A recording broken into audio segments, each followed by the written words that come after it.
Welcome to Climate Action News 101, brought to you by We Don't Have Time. This new series focuses on partners and investors supporting We Don't Have Time. And next to me here in the studio, I have a counter. And this counter is counting down to 2030. And we need to halve our emissions of carbon dioxide until 2030 in order to meet the Paris Agreement from Paris, the climate ambition from Paris. My name is Katarina Rolfsdotter Jansson, and I am the host of this program, and I'm delighted to have with me Christian Møller-Holst. He is CEO of Goodwings. Christian Møller-Holst is CEO and founder of Goodwings, the hotel booking site that offsets your entire trip. Using its carbon calculator, Goodwings predicts the carbon footprint of your trip, including hotel stay, transportation and food, and offsets the entire amount. Allowing memberships for people and companies for better rates, Goodwings envisions an ad-free, stress-free, carbon-neutral hotel booking experience. Goodwings is the hotel booking site that went through the corona crisis and decided to change for the better for it. In the middle of the pandemic, they secured 2 million euros, which they used to evolve their sustainable business model and move forward. Hello, thank you. And thank you for inviting me. I'm thrilled. Of course. So, Christian, I'd like to start with sort of a little bit of a serious question in terms of fears. Which are your deepest fears when it comes to climate change? Well, first of all, I would say that I recognize that climate change is real and it's happening. And the fact that we continue to pump billions of tons of CO2 into the atmosphere with the way that we live is just, terrifies me. And we're witnessing this, mass extinction of species. And so there are many fears around the aspect of climate. At the same time, I do see many solutions popping up everywhere, solutions addressing the climate crisis. But regarding those solutions, which ought to give me optimism, I have two fears. One is that the damages that we will, do to the planet in the meantime will be irreversible, leaving a less inhabitable planet for future generations. And second, that it simply will take too long to carry out this massive change in the way we live, the infrastructure, the technology. It's not really just a matter of Denmark or Sweden or the EU or the US changing. It's a global shift, which is literally going to take time in years and decades. So I hope that we will make it. So, Christian, you just told me before we started the interview that your 3 children are playing downstairs. And as a father, I imagine that in order to get out of your bed in the morning and greet your children with the love and the care that you do as a parent, you need to have some sort of hope too, in terms of that we will be able to fix this. So where does your hope lie when it comes to climate action? I think people are recognizing the need for change. I see investors driving investments toward renewable, green, good solutions. So I have, as a climate entrepreneur, I have the hope that the private sector, which in the first case has, caused the problem, can also solve the problem. My fear, however, still is that we have this enormous fascination of technology. And what I fear is that this techno, fascination comes out of hand, that we will not deploy enough money, we will not invest enough in solving the problems that we've been causing for so many years. And as we run out of time, we will end up taking measures at use that should be left aside, like geoengineering, where we basically think that we, with technologies, can just reshift the biobalance that we've put out of order. So at the same time, I have high hopes and optimism, and I can see firsthand from the environment that I'm also part of that things are going in the right direction. But we need to speed it up. We need to unlock much more money to solve the issues. You have founded a company based on your fear for climate change. And where does your passion come from? And how did it start? I mean, how did you get the energy to really get up and do what you're doing? Well, fundamentally, I think I have a love and an admiration for this planet that we've been giving, the nature, the trees, the animals, and I think like most people, I enjoy it and I feel connected to it on a fundamental level. So I simply cannot live with the fact that we're destroying what we can just, see with our own eyes is amazing. So I have an inner urge to do my part. The second part of the question, how do I get the energy? We've found a way to unlock vast amounts of money but to mitigate the irreversible damages of climate change. And that gets me up very early in the morning every day. And this leads me, of course, to ask you, what does Goodwings do? People, not everybody watching this, might not know what you actually do in your company, Goodwings. So please tell us. Sure, I'd love to. So on the surface, if you go to Goodwings, you'll find that we're a hotel booking platform like, Expedia or Hotels.com or Booking.com. Underneath is a desire to enable people to travel in a way that is more aligned with our climate concerns. So what we do is we spend much less on advertising compared to any of our competitors.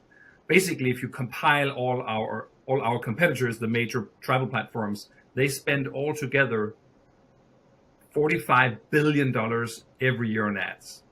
So $45 billion that we are targeting and we are trying to funnel to climate change, to solve climate change. So basically what we do is, instead of using money on traditional ads like Google AdWords or Facebook or TV, we try to be innovative. We disrupt the way you go to market. We do partnerships like the one we have with We Don't Have Time, like the one we have with Impact Hub or TechSoup out of San Francisco. So we work with partners who feel the same need for climate action. They help spread the word. We can lower the cost significantly. And by doing that, that allows us to have the funding to not only calculate your total travel emissions, but also remove all your emissions, and we pay for it. So you basically get the same hotel room at the same rate, same terms and conditions, but included in the price is Goodwings taking responsibility for your total travel emissions. Not only the hotel, but your flight too, your transfers, your restaurant visits, everything is covered by us. So your net result is zero, and we call it net zero travel. So people, I'm sure you get to hear this on and off critique that says, well, it's better that we don't take that trip at all, or we stay at home, which a lot of people have been doing during the pandemic. And now as Europe and the world hopefully soon will open up, people might go all gung-ho and want to fly to Thailand and New York over the weekends. And how do you address these topics, these questions? Well, first of all, I think we need to get some concepts straightened out. I mean, carbon compensation, as you mentioned, or carbon offsetting really covers two things. One is what you call avoidances, where you don't reduce or remove emissions from the atmosphere, but you help fund a project somewhere that avoids emitting more CO2, which is good. 5-10 years ago, it was tremendously important. It's becoming less important because it's now more cost efficient to actually open a new energy plant based on renewables as opposed to coal. But the other type of compensation or offsetting is removal. You can remove CO2 from the atmosphere in two ways: technology driven, referred to as direct air capture, or reforestation.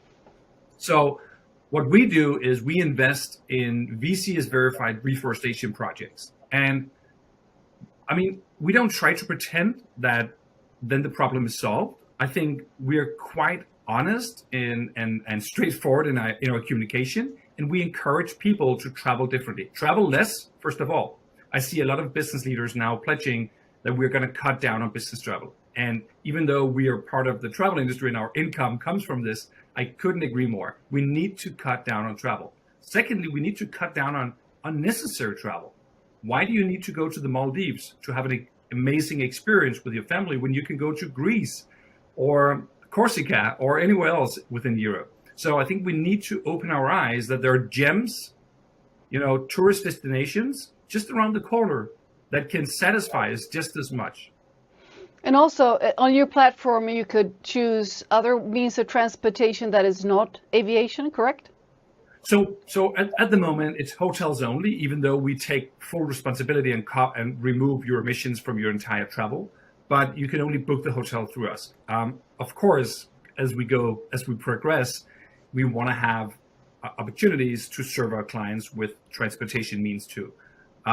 However, from my point of view, I would love not to have flights on the website until we also have trains, because we are going to stick to being that activistic company saying, well, Katarina, you're booking a flight to Copenhagen, you're sitting in Stockholm, consider taking the train. So you can also be nudging on your platform. Sure. I mean, already today, when you book a hotel, we basically have 2 data points. We can see from your IP address, Katarina is sitting in Stockholm, booking a hotel in Copenhagen. And then we ask of you, how are you getting to the hotel? So knowing your route, knowing your type of transportation, we can calculate your total travel emissions. But we also disclose that to you. So we kind of inform you on, wow, I can actually go to Copenhagen and emit only 100 tons or 100 kilos, or I can emit 800 kilos. Okay, so base your decision on facts. This is a truly great way of making us aware of the consequences of our actions, of course. So now in the soon-to-be post-pandemic world, well, we still don't know when that's going to be fully, of course, correct term of our lives. But how do you think the travel industry will be bouncing back or changing and reacting to what's going to happen?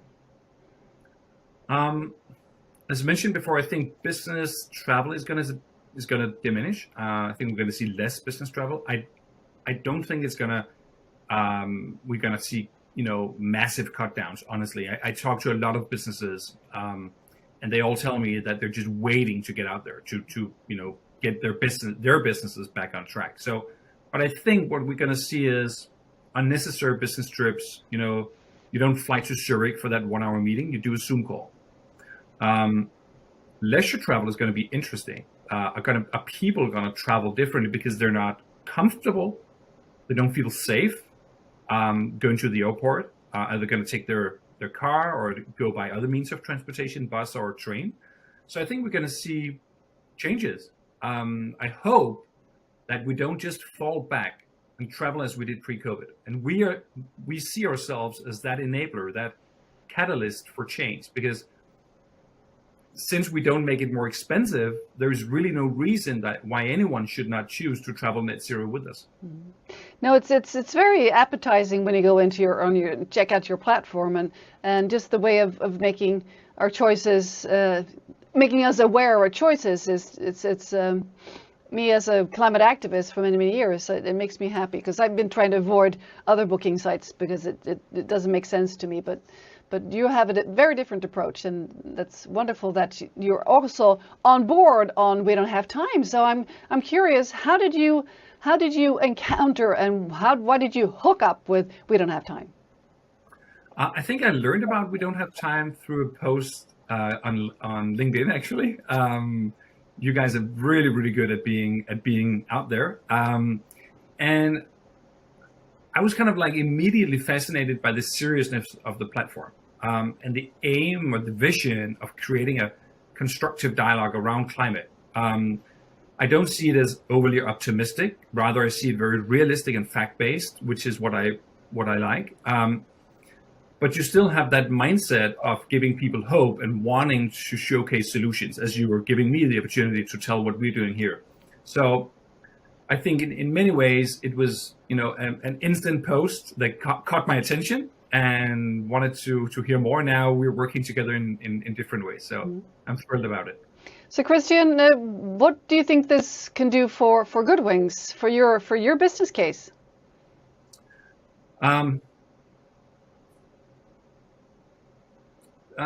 There's a kind of like a quote or a saying in the B Corp community, which can come off a bit tacky, but I really believe it. It's not about being the best in the world, but for the world. And that's really my passion and my dream with Goodwings. We're not scaling Goodwings for profit only. We're scaling Goodwings because we want to have a massive impact on the industry and help, play a part in solving the climate crisis. So for us to be the best for the world, we need to understand the needs. And We Don't Have Time gives us the opportunity to have this dialogue.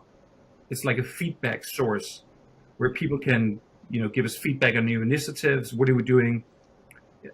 Are we doing a good job? Could we improve? What should come next? Should we have flights and trains, or should we never go down that route, but instead, highlight eco hotels? So it's kind of like a platform for dialogue, but on a more serious basis, where you don't have this non-fact based elements destroying the conversation, really.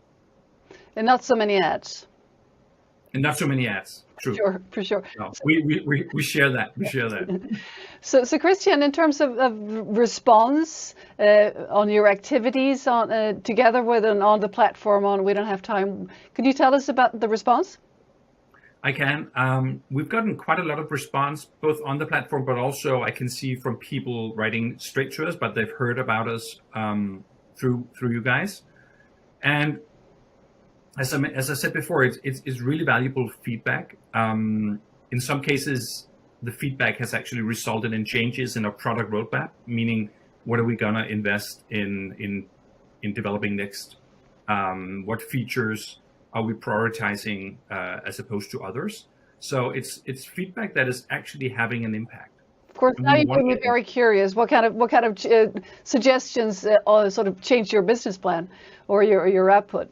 Can you give us an example? I can give you two examples.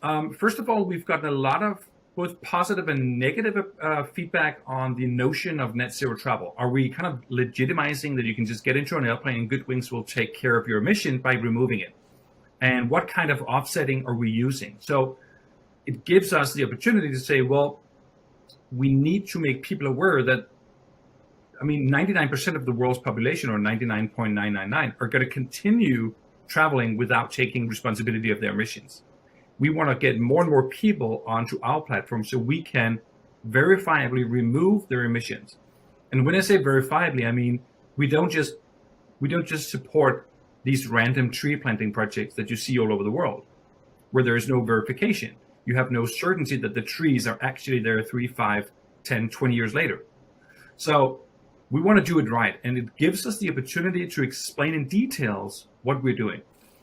But to answer your question, some of the feedback has resulted in some minor changes in the way we communicate, and also in terms of eco hotels. We've been asked a lot about, why don't you highlight the hotels that are performing best in terms of climate or general eco perspective? And it also gives us the opportunity to say, well, we'd love to, but currently there are more than 800 so-called green hotel certifications. So it's really not as easy as it seems. And should we just go ahead and pick one that is a national or regional, but doesn't cover this and that aspect? Or should we try to develop our own? So currently, we're looking into kind of making an aggregation of some of the existing labeling systems and potentially adding that to the platform sometime in probably 22. So anything else you want to share that you want to achieve further in your development? What we want to achieve is a massive shift in the way we travel, the impact that this industry has on the planet. And the reason I started Goodwings 5 years ago was I was not in travel, I was not in tech. I had a consulting company in health, something completely different. the reason I started this was my co-founder and I met a guy, an executive from the industry, who said people are never going to travel, sustainable because they're not willing to pay for it. And we started to, can that really be the case? The demand for greener, more climate-friendly travel options is there, but we learned it is actually the case. We have, not we, but the industry has created this enormous focus on price. Price is the only thing, the only parameter you really look at. And all the aggregators comparing prices across different platforms are just making it better or worse, depending on how you view it. So, of course, I want to get, a hotel as cheap as I can, but I also want to travel more responsible. I might be willing to pay more, but most people are not. So to include it into the price by introducing this new business model of not going to market traditionally, we hope for massive change. And how can we get that? Well, so coming back to your question, one of the things that we really hope to achieve and to be excellent in is to get client ambassadors. The more people that you also told me just before the interview started that every opportunity that you have, you tell about Goodwings, and I'm very thankful because we need that. And I hope in a year or two, a couple of years ahead, I hope that we can really be good at getting client ambassadors. Everyone who uses Goodwings will want to share it with their clients. So that's up to us to create that amazing user experience and transparency all throughout the experience and the business model as such. And of course, being on exposing yourself to opening yourself up for climate dialogue is a way of really being transparent and moving along in pace with your clients. So it is. And I would say I encourage all companies to get on We Don't Have Time's platform, be open for climate dialogue, especially if you're a company that is, you see yourself as part of the solution, because you need this feedback, and there's no better way of getting it on this platform. Well, thank you so much, Christian, for being with us, CEO at Goodwings, and wonderful name, by the way. You really get what it is, making good in the travel world. Thank you for having me. And all of you watching this, check out what they're doing, and of course interact with all companies and share climate love and warnings if you need. There is many ways of being active on the We Don't Have Time platform. And stay tuned for more interviews on Climate Action News 101. The next interview coming up is with a representative from the United Nations Development Program, Cassie Flynn, who is a strategic climate advisor. So she's coming up next. And thank you so much. And don't forget this one. The counting is down because we really don't have time. Thank you and take care. Bye-bye.